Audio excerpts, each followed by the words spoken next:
Before we start today's episode, I want to extend an invitation that might just be calling you this February. Build Her Legacy Mastermind is an 8-week restructuring of your life, your money, your identity, and ultimately your future. Most women are trying to build the life they want on top of shaky foundations, unclear of what they truly desire, and unsure how to make money work for them in a way that creates real freedom.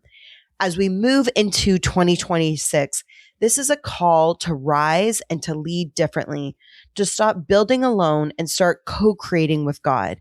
Inside this mastermind, we are going to rebuild with Him at the center so you walk away financially empowered, anchored in your God-given identity, and equipped with the blueprint to build a wealthy life and a legacy worth passing on. We begin February 11th. And if this is landing for you, there is space for you inside Build Her Legacy. DM me on Instagram, the word legacy, or click the link in the show notes to apply. This isn't just another podcast. We're crushing the taboos and we're rewriting the rules. It's the space where we normalize women becoming wealthy. If you're done playing small and ready to become the CEO of your life and the architect of your future, then my girl, you're in the right room.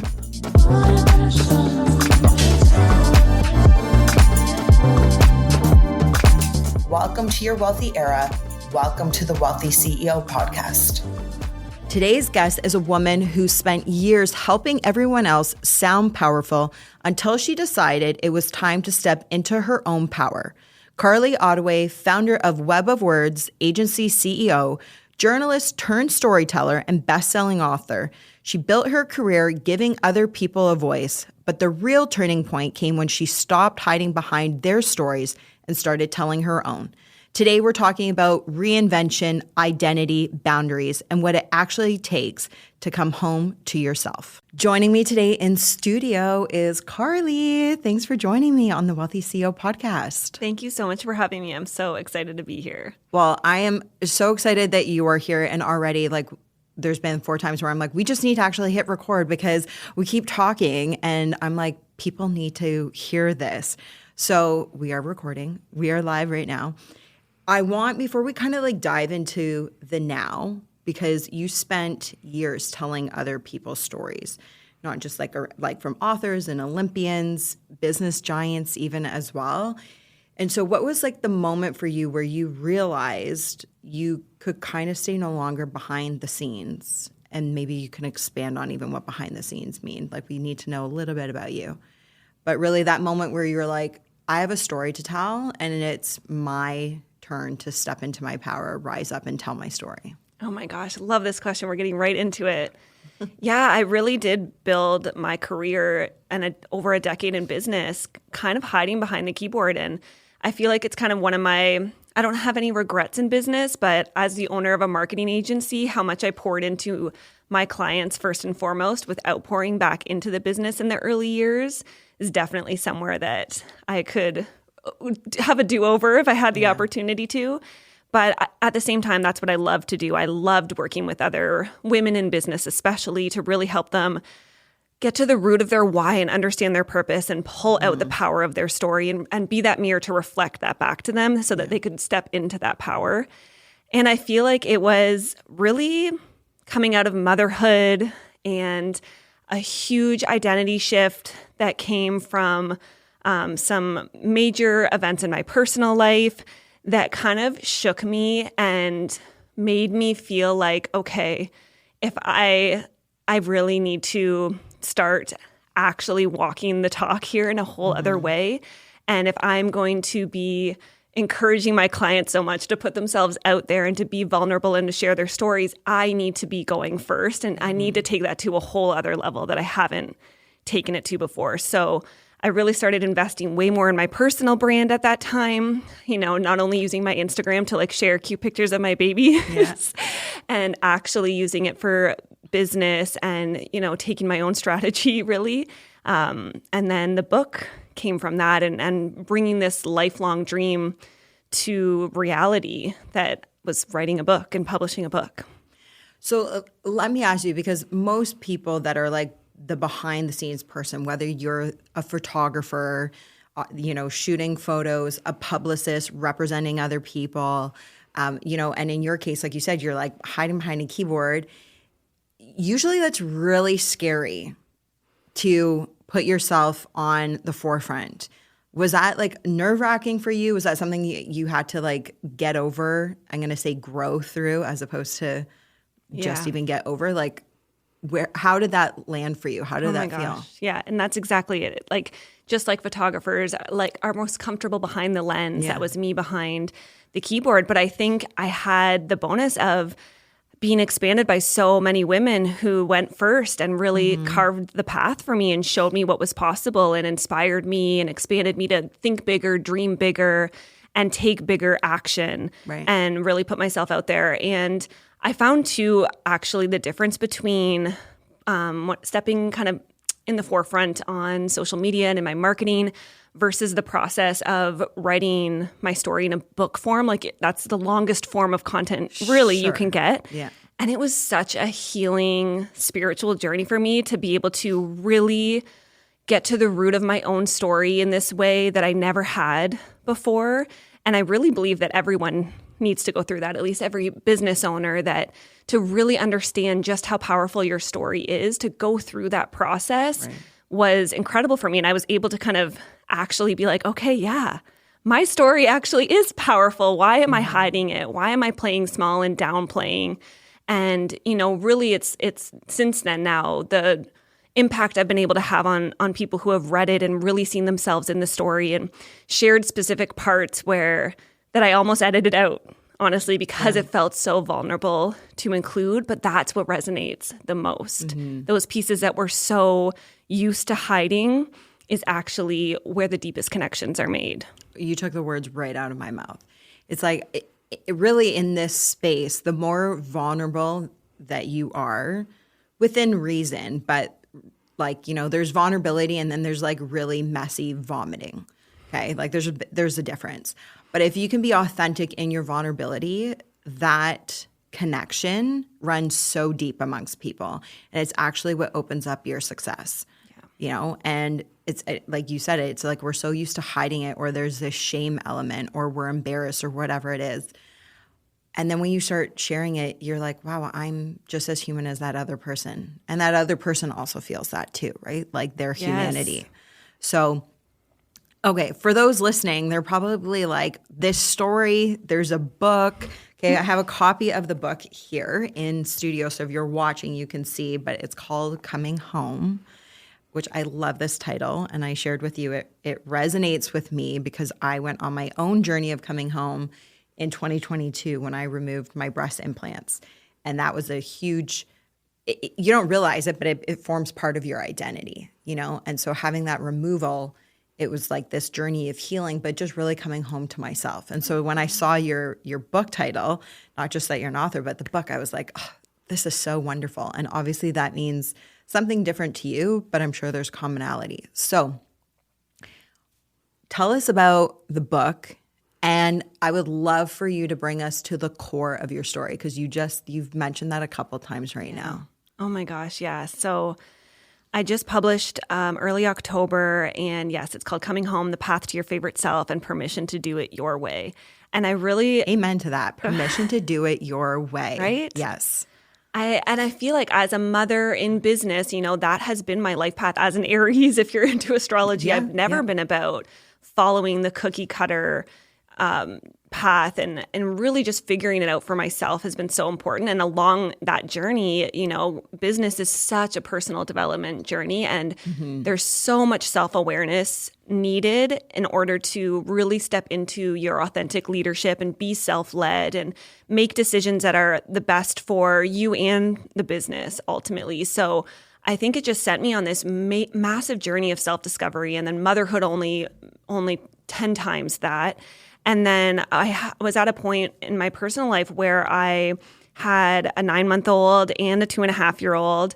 We were clawing our ways out of the pandemic, parenting 2 young kids with no childcare, no village, running a business that we have a marketing agency. So it was booming in pandemic times, right? Everyone's moving to online. Everyone needs their website, their social media to step it up. And we, at the same time, because when it rains, it pours, we bought a new house and decided to pour our life savings into it and renovate it and really make it our dream home. And we are on the final days, really, of that renovation, and there was a fire. Oh, my God. And luckily, everyone was safe. Everyone got out. We were not on site at the time. We had only moved in some stuff in storage in the basement, so thank goodness didn't lose all of our belongings. My heart absolutely aches for people who go through that too, in addition to losing this physical space. It was so much more than the physical space. Like, it really is. Sure. Your home is where you feel most yourself and and safe and secure. And so losing all of that really felt like it burned down so many parts of me in that fire. And it sent me on this healing journey that also was needed coming out of kind of the parental burnout, especially of the pandemic, and really figuring out who I was on a whole other level and tapping into, my purpose and kind of like who I am authentically without all these other physical or external roles and responsibilities attached. And so I share my story of that journey and kind of what I went through. And the book is a lot about the importance of sharing your story and your truth and doing it with courage. And I knew that if I was going to write about that, I had to go first. And I had to be willing to be vulnerable in how I'm sharing my own story. So it was just such an incredibly healing experience. Like, even if I never published the book, it was so worthwhile. And then publishing it, of course, opens up a whole other whole other world. Growth 2.0. Exactly. Right? Yeah. So, like, when you say coming home, like, what did that actually look like? What was the end outcome for you? Because you're going through this messy middle. Yeah. While you're oh my gosh, the messy middle that felt like it never ended. It felt like such a long season of navigating this in between where I didn't know the answers. Part of my story, too, is that we actually had a major issue with insurance where thankfully we had everything in writing, and you'll read about that in the book, so I won't give too much away, but we really had to advocate for ourselves to make sure we didn't lose everything. And there was a point where we actually thought that there was a chance we weren't going to be covered by insurance to rebuild. Yeah. I'm like, I kind of want to ask who your insurance company is. I won't put you on the spot there, though. Yeah. There's a lot of intricate details involved there, but it taught me so much about using my voice in a whole other way. As someone who really helps clients use their voice and step into their voice. You're using your voice isn't just in marketing and speaking into a microphone and talking to the camera. It's about sticking up for yourself and what you deserve, and it taught me a lot in deservingness and worthiness and. The whole rebuild process, like, I felt like as I was physically rebuilding our home, I was also rebuilding myself and my own identity. And then my business came along with that. And there were so many pieces happening at once. And so in terms of that coming home, ultimate kind of piece of it is really coming home to this feeling of safety internally that starts within, and trusting in my own deservingness and worthiness and the power of my own story, and really believing in that and in myself, and also just coming home to like true alignment. I feel like I was never more aligned, besides in motherhood, than I was while writing this book. Wow. I felt so much in my purpose in that time. And I was like, oh my gosh, like, it feels like you unlock something, like some superpower. And I felt like so magnetic, and my energy shifted. And I was like, okay, this is what it's all about. Wow. I love your passion. Like, you can hear it, like you are in your purpose when you're talking about this. Just put into context for us. When did your house unfortunately burned down, and then when did you start writing the book? Yeah, so it was January 2022, the fire, and then it was January 2023 actually that I decided I constantly put this at the top of my goal list or my manifestation list every year. Write my book. Yeah. And it would always fall to the bottom. And so January 2023, I was like, no, I'm actually making this happen. And I didn't really know what it was going to look like still at that point. I just knew I was ready to take action. Cool. and then it took you a year to write? So I was probably in the writing process for actually closer to 2 years, because it was kind of January of this year. I didn't start writing right away either. I actually invested in a storytelling coach to help me get clarity on my own story. I joined a mastermind for authors. I put the investment first and really held myself accountable. I did a lot of the inner work too. And I wrote a little bit sporadically, but like I found that space in the margins of my day, and with my kids after they went to bed. Even when I was exhausted, it was something that lit me up. So I always felt Adrenaline energized rush. by it. Yeah. But I would still go like months without it. Life and business would take over. So I feel like it was kind of that 2 year span. And then, January of this year was when it clicked. And I actually had a opportunity to speak at a High Vibe Women event and in the fall, and that was presented in January. And I'm like, I need to publish this book so that I can put it in the swag bags 100%. At this event. And that was when I went like, okay, all in. I love it. So let me ask you this question. I think for most people, the obvious answer would be like, no. But hearing you talk, knowing what you've gone through now, and the chair you're sitting in today with the passion, the purpose, the book, an unknown, incredible future ahead of what's going to happen. Would you go through that again, the experience of losing the house, your dream home that you built? Yeah.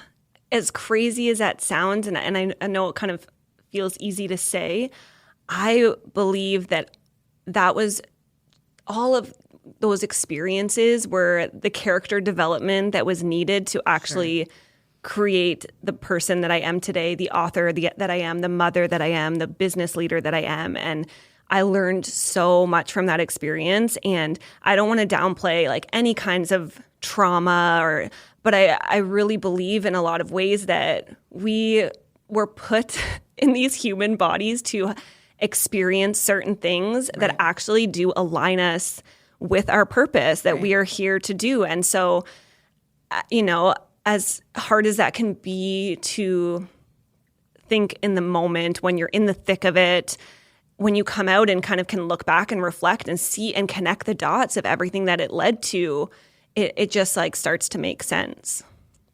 Yeah, I agree. Well, and you, like, it sounds like you really had this metamorphosis, experience. Yes. Like, the caterpillar to the butterfly, you had a cocoon experience. So very, very powerful. I am really excited to read your book. Really quick, before we kind of like pivot a little bit, where can people get a copy of this? Obviously, we're going to connect it in the show link, but... Yeah. The easiest thing is to visit cominghomebook.com. But you can order it on Amazon. You can actually order it even through your local bookstore. I'm all about shopping local. And even if it's not on the shelves, you can actually go up and ask them to order it. And they have the ability to do that too. So I'm all for supporting local. Yeah. So definitely grab a copy and support a local artist as well, an author. I want to ask you this because so many entrepreneurs, they focus a lot on talking about their offers, like what they're selling, what they have going on. And I think a lot of, people in business, men and women, they struggle a bit to talk about their own truth and speaking from a real voice. And you have, I'm sure, you've coached your clients to get over that. What do you find what is the struggle? Like, why do people have this fear? Oh, such a good question. And I think there's so many parts to this, but I think the biggest one is ultimately if you are talking about something that you are so excited about and obsessed with and passionate about, the selling actually comes easy because it doesn't feel like selling. It feels like just connecting other people to what lights you up and makes you feel alive. So I think the first part of it is if you aren't feeling that connection with what you're selling, actually take another look at what you're selling and the work that you're doing. And maybe you aren't truly in alignment with your purpose. So I always start with clients digging into the why do you do this work? What's the movement behind it? What's the legacy work that we're doing here? And what's that social change that you're trying to create, and getting to the root of that. And then from there, it starts to feel a lot easier and more in flow. And then, of course, there's putting in the hours, putting in the time, putting in the reps. And it does get easier and start to flow. Like when I look back at my very first talk to camera videos on Instagram that are so cringe. And I think there's that piece, being okay with being cringe. 100%. Right? Like we're all in this together, and the people who are judging you are not your people anyway. Yeah. The ones that are ahead of you are going to be cheering you on. Totally. And the ones that, aren't feeling that way have their own stuff. Let them troll.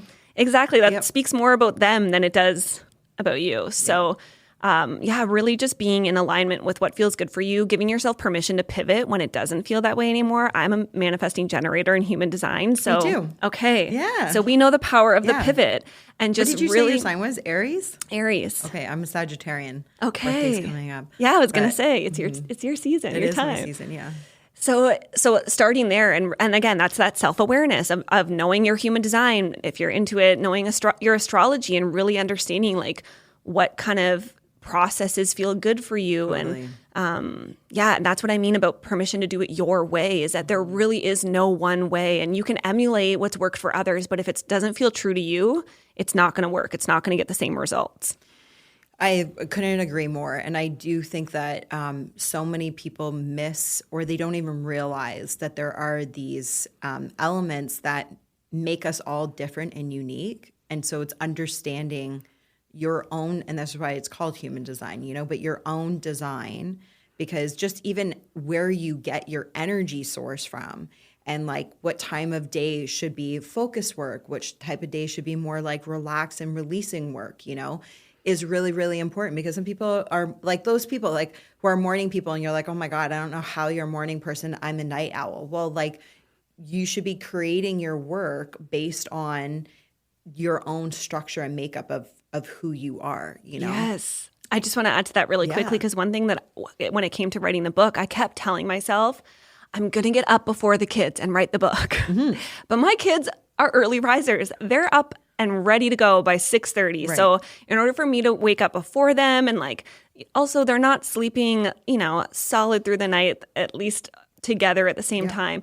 And I had to realize that was just kind of this idea I got in my head that I should wake up early to write before my kids wake up, when actually my more productive time was in the windows, kind of in the in-between in my day, and in the evening after they went to bed. Yeah. So understanding that just because this worked for someone else doesn't mean that that's what worked for me. And once I 100%. Figured out my own system and it clicked, it really flowed from there. Yeah, I agree.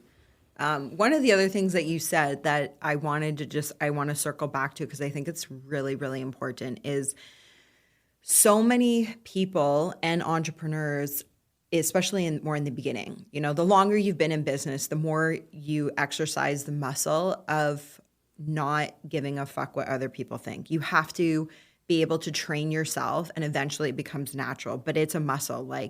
In the beginning, and it's human nature. We all want to be liked. Mm-hmm. We all want other people to think good things about us, or that what we're doing is cool or good. Nobody wants to be feeling like shit.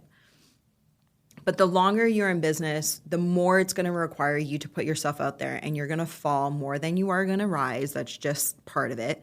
And so you have to be comfortable with getting uncomfortable and having people project their opinions when you've not asked for it. And one of the most important things that you can learn how to develop the skill, I'm going to say in business, but just also in life, just in your life, whether because you've got your family around you, you have friends around you, is never taking advice from people who are not in the same ring as you, or who haven't fought in the same ring as you. And the critics are always going to be there. And one of the things I've always said to people is give them a ticket, front row seat. They get front row seats to watch you in the ring, but they're your critics. And so you don't lean on them for advice. You don't go to them to say, hey, what do you think? You just say, thanks for showing up, yelling at me a few times. That's what they do from the stands. But you don't focus on what they're saying. You don't take it. And you have to learn how to move on, And I think one of the people on the planet actually who talks about this in different ways the best, and I would encourage anybody, if you're not following Gary Vee, to go follow Gary Vee. I mean, he is the number one person that will tell you to stop, and he says the F word all the time, like my poor mother, you know, cringes at that. But he will say, stop caring what other people fucking think about you. Because if you do, you're never going to do the thing that is pulling you inside. You're never going to do it. You know, he's like, and people are going to think like, they're always going to have something to say about you. She's too fat. I mean, even right now on my own podcast, like I shared with you before we even started recording, I'm like, can you guys lift up the camera? Because I am carrying weight I normally don't carry. And the podcast has to go on. I'm like, I'm not going to pause it because my body's not the way that I want it to be. You have to be able to be like, yeah, this is just how it is right now. And like you put it out there. And if people are like, wow, she gained like 30 pounds, I can be like, yeah, you're right. It's actually more. It's probably like 50. And so be it. Yeah. And if you don't like it, I'm aware. You just move on. Thanks for coming out. But you have to be able to exercise that muscle in business if you're going to want to grow and if you're going to want to succeed. Because anybody who's not doing what you have done is going to have something usually negative to say. Yeah. Right? Oh my gosh, yeah. I love that. And it makes me think of that trend on Instagram right now that's like, imagine being 70 and looking back and realizing that you never published the book, you didn't release the podcast because you were afraid of what Joey from high school was going to say, or you were afraid about how you were going to look on camera. And, you know, for me, I think that journey is so much finding that validation from within and going on my own journey of like, I had for so long needed that external validation. Right. And even how I built my business, like I was the social media manager, I was the copywriter. It was just me at the beginning before I built a team. Right. I never even had a plan to build my team. And then I hired my husband and he's like, hey, let's build a team. I'm like, okay. Yeah. And, you know, as that person, like so much of the validation I got from my work was from direct client feedback of them loving their copy and, oh my God, right?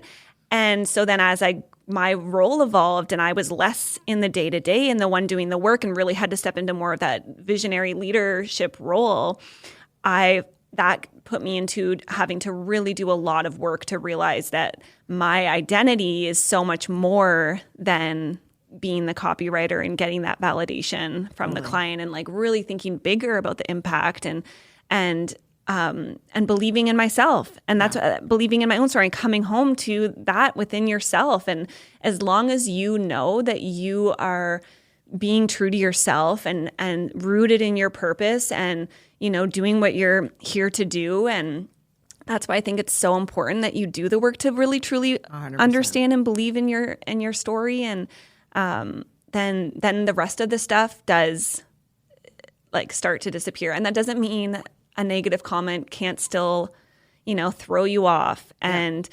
But you definitely learn how to deal with it in a much healthier way. You're not spiraling anymore. You're exactly what you're saying, realizing that actually says way more about them than it does about me. 100%. You know, and if you don't believe in yourself, like you have to be delusionally like holding that delusional belief in what it is that you're building or you're creating. And it's usually the people that are closest to you that are going to try. And it's even when it's wrapped in harshness or it can sound very malicious even and non-supportive, the undertone is usually like it's a safety mechanism, right? They don't want to see you fail. They don't want to see you try to do something and it not work out. And oftentimes it's their own mirror and their own shadow work of what they haven't done in their own life that they're like projecting onto you.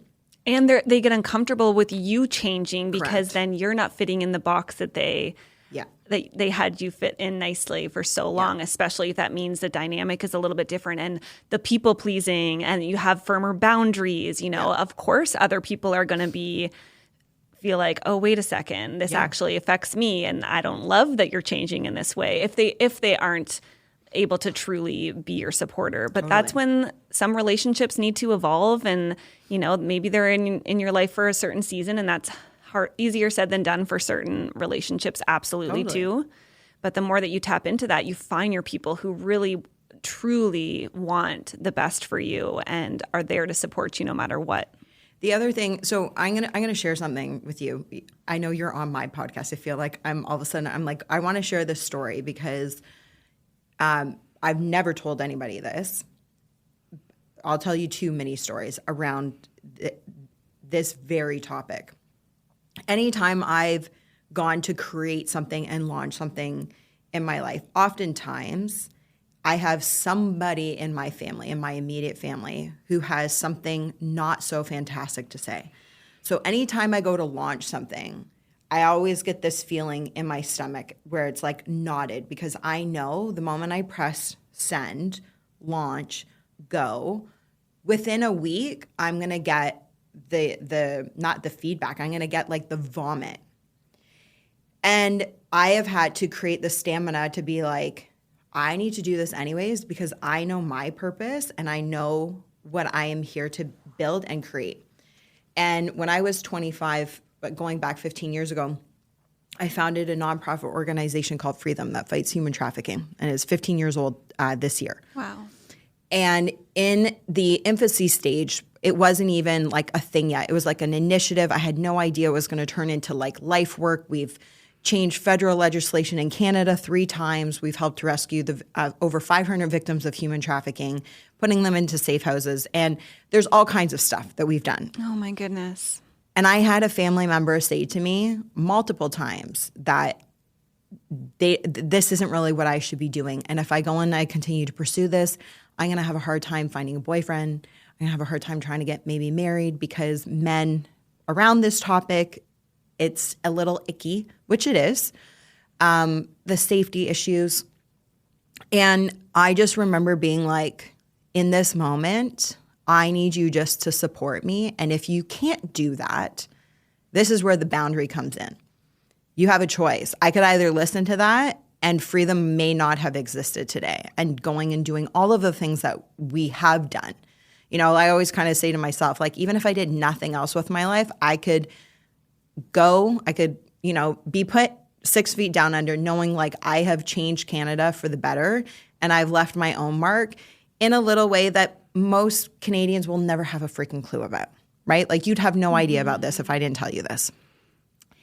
And that's the importance of being like, if you can't support me in this, then I'm going to draw the line and I'm going to let you know what my boundary is, that unless I ask for your opinion, please don't come to me with it. Because I don't want to hear the negative.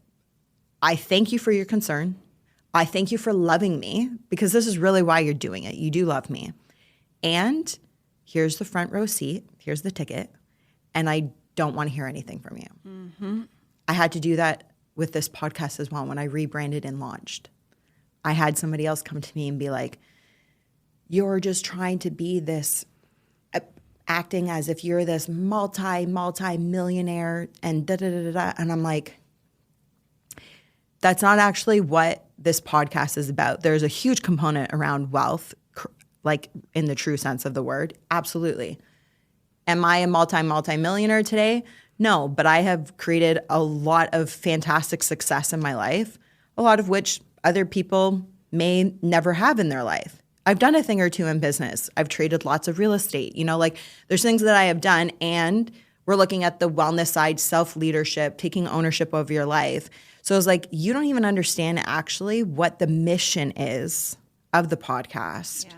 And then allowing for women to be at these tables, because nobody's creating spaces. I shouldn't say nobody.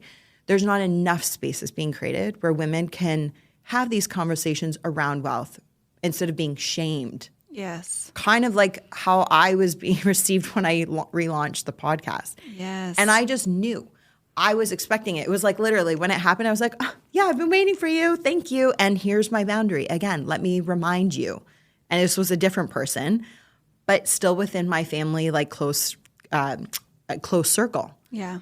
And so that's hard. And you brought it up. It has nothing to do with me. It has everything to do with that person. And so thank them. Thank you for your concern. And here's my boundary. I'm not looking for your opinion. If I want it, I will come and ask you for it. And that's my boundary. And that could look different for you. It can look different for somebody else. But I just think about, if I would listen to that, you wouldn't be sitting here in this chair. and we wouldn't be diving into your story, and people wouldn't be learning about your book and having access to this book, which is going to change lots of people's lives and encouraging them to tell their own stories and evolving their business. So I know I love that you share that. But and that's the ripple effect. And again, imagine that you didn't. Imagine you listened to this one person who was projecting their own fears and insecurities on you. And that's also why I believe that we all have this responsibility to do this work and heal these wounds that were clearly, where was this insecurity coming from for them that was probably deep rooted in some sort of wound that they were projecting onto you and needed to do the work. So the more that we dive into our own inner work and healing, the better position we're in to be able to support each other 100%. And the opposite is true, right? That person that's telling you like you're going to scare away your future husband. No, actually, you being in your purpose creates this magnetic energy that you are going to find the person who is meant to be with you, that believes the work you're doing is so important and is like aligned completely in awe of what you're doing. Yeah. So it's when you are doing what you feel like you are here to do and made to do, then that's when these aligned relationships and opportunities do fall into your lap, you know? And it's not that there's not hard work involved, but there is so much ease and flow that comes when you do the hard work to get yourself into that position. I needed to pause just for a quick second. If you are loving this conversation and thinking every woman needs to hear this, you are right. So please hit that subscribe button, drop me a review, and help me flood the algorithm with real talk that actually matters. Let's get more women into their wealthy era together. Your support means so much to me. So I want to pivot a little bit. I know I just took us on a tangent, so I'm going to bring us back a bit. When I think about where we are today, digital, there's things like podcasts, Instagram, there's new platforms I'm sure like going to be emerging this year. What do you believe is the next era of content and storytelling? What does it look like?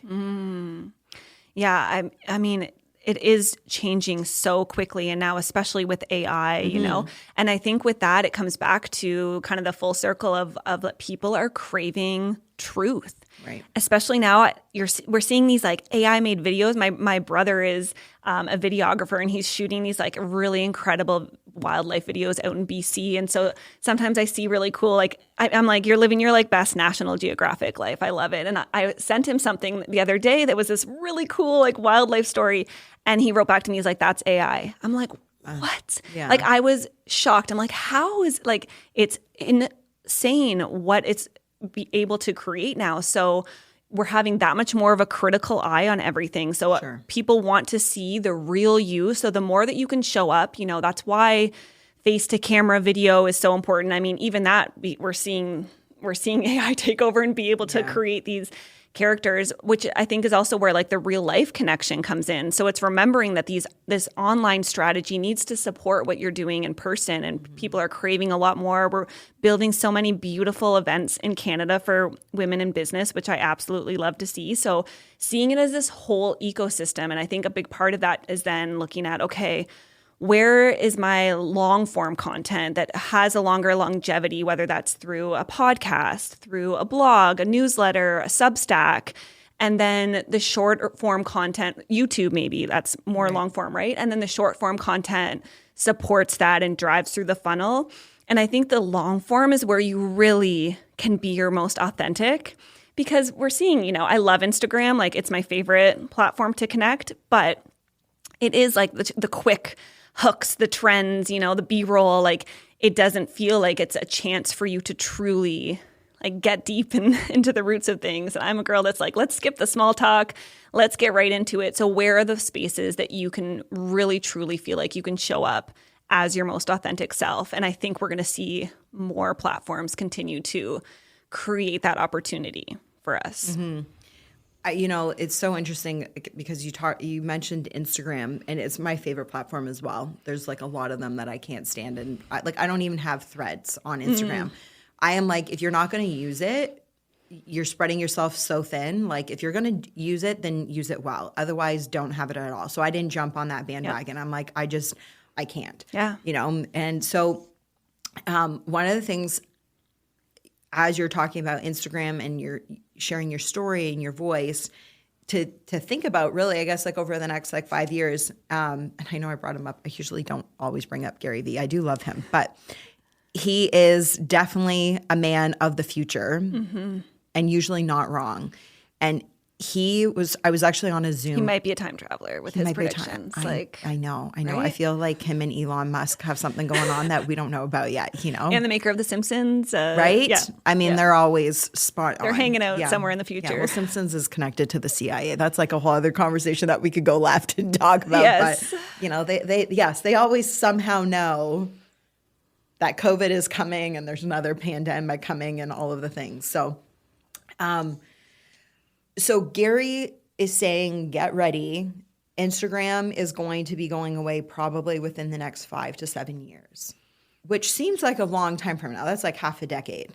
But when you think of a business and your brand and your story and how much time and effort that you put your content on there, that's actually really scary to think that one day the switch could literally just be turned off. It might go from $0 to $100 a month. It could be even more than that.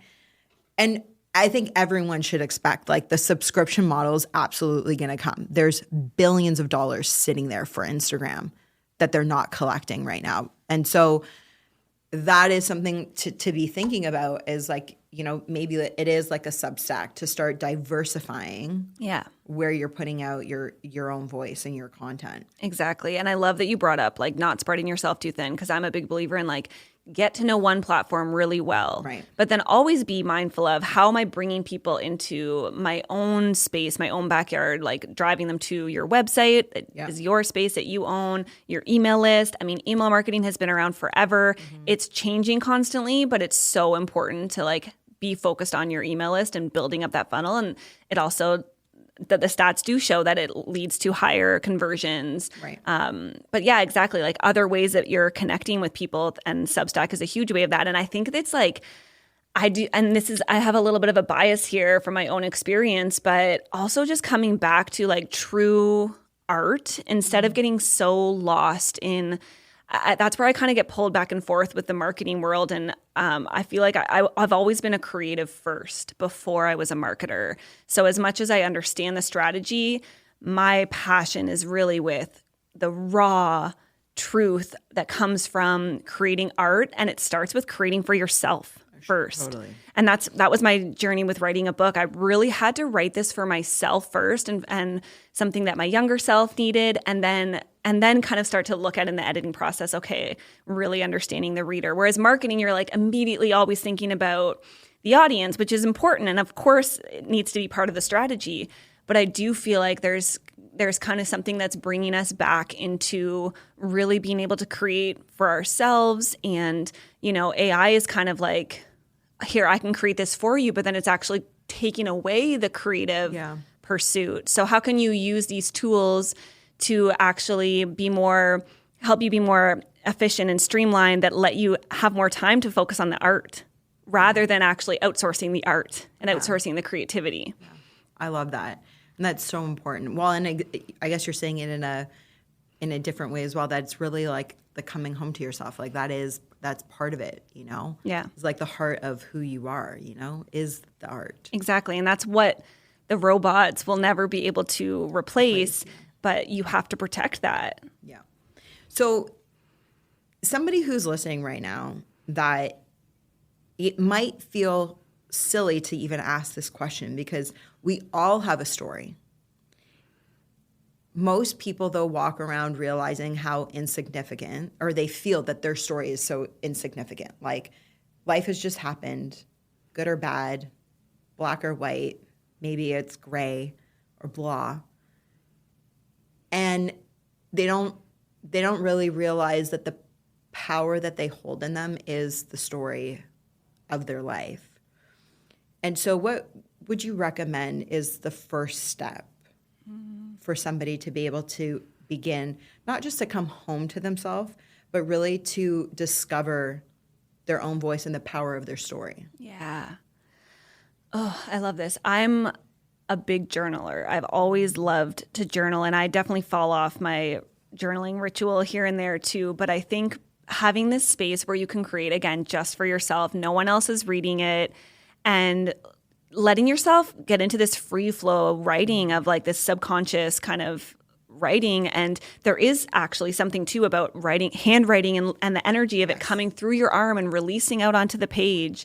It's so cathartic, and it might surprise you what shows up. So for me, when it came to the book too, a lot of it was inspired by old journal entries. And because I wrote it over the 2 years that I was telling you about, I felt like a completely different person at the end of the like final writing of my manuscript versus who I was in those initial chapters. And of course, since then it's gone through editing. It's not like in a linear format, but it was so interesting for me to see that. And it was also so cool. And I think also, so focusing on yourself first and really writing for yourself and doing it for yourself, and just for understanding and having the clarity around your own story and truly believing it, seeing it reflected back on the page. But then maybe find someone that you love, that you feel called to leave this for them and have this impact. And, you know, that's kind of where the legacy work comes in. And for me, that was my kids. My daughter's 7 now. So when you say 7 years, I'm like, yeah, okay, it feels like a long time, but it can go by like that. So quick. Because I'm like, how do I have a 7-year-old? I don't know. I'm still 25. When did that happen? And so having my daughter there to really be this mirror for me and reflecting back my younger self that had this dream was so powerful. And she has my book on her shelf, you know, and now she's starting to actually like read longer chapter books. I'm like, I might need to take this away for a little bit and give it back to you at a certain time. But she was so proud to have it and to be able to be a part of it and to witness it. And I think it's just the coolest gift that I have given my kids, to really capture this time in our lives and in their lives that, you know, can't be captured just through a photo album or video. So whatever that looks like for you, whether, you know, that's a parent that you want to leave something with, or you're, you know, again, like it's kind of a best friend or whoever that is in your life, that if there's one person, there's going to be so many more. So stop thinking big of like the Instagram views filling the football stadium kind of mentality, and really zone in on the ones that matter most to you and the impact that you really want to have, and let it flow from there. I love that. That's really, really great advice. Good advice. Carly, tell us, what's the story that you are writing next? Oh, I love this question. My husband's I've already kind of dropped hints that like the second book is in me, and he's like, oh God, here we go again. Yeah, I really do feel, I've said this before, that I literally have journal entries saying that the book is going to change everything. And I didn't mean that in terms of, oh, I'm like this bestseller book and like from an ego place. I really believed in it was a matter of who I was becoming in the process of putting the book out into the world. So I feel like book 2, you know, like I said, I already feel like a completely different person. It's wild how fast things change when you get on that right trajectory. So I'm kind of feeling the same way, that I don't know the ending yet. And I really let go of the how, but I'm just looking at you know, capturing these kinds of conversations in that creative form and letting it create itself. And so I'm such a recovering control freak. I used to be the one that like had to have the outline. I had to know exactly what it was going to be, like what my schedule was to a T. And I'm so the opposite of that now. I feel like motherhood like made me the type B person in a lot of ways. Former type A. Exactly. Yeah. And now I'm just so, especially when it comes to that creative pursuit. So I really do feel like it's going to be an extension of that kind of messaging, but even more around like the manifestation process of when you are in your authenticity and alignment, everything that comes out of that. And I feel like I'm still living that story. Like it's just, the next chapter is just getting started. Oh, I love that. I cannot wait to see what you put out. I'm so grateful for you coming on today. Thank you for being here. Thank you so much for having me. This was so fun. I can't believe we just like literally just met. I know. And this is the power, right? Of you pursuing your dream and just like the right connections. Thank you, Anna. Shout out to Anna for connecting us. And I'm so happy to be here. So thank you. Tell everybody how they can best connect with you. Sure. Come hang out on Instagram. Like I said, I love being in that space, and feel free to DM me. And that's at It's Carly Ottaway. You can follow our marketing agency at Web of Words with an underscore. And my website, carlyottaway.com. Amazing. And we will put that all in the show links so you can click on there however you're tuning in. Thanks again. Thank you.